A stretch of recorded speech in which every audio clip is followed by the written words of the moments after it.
Hello everyone, and welcome to this new video tutorial for Maverick Render. This time we will talk about the new Purge button in the main toolbar, formerly located in the Materials panel and which used to be constrained to materials and maps. Let's say we're working on the headphones sample scene. And imagine that we clone the model and create a nice composition.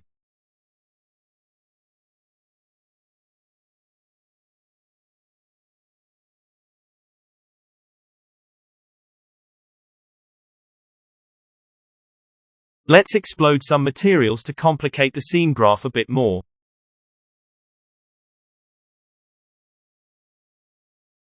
Now let's imagine that we change our mind and decide to delete the clone we just made. This will cause that the nodes that were connected to the assembly, such as stickers or materials, will stay in the scene despite we may no longer need them. The handy Purge button will ask whether we want to delete all the unused nodes in the scene.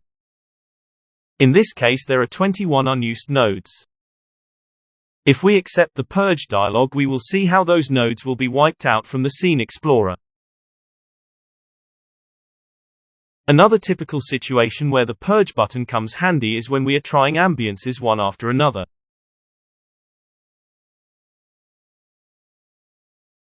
The Purge button will find environments and maps that are no longer used and which will release precious memory and resources when purged.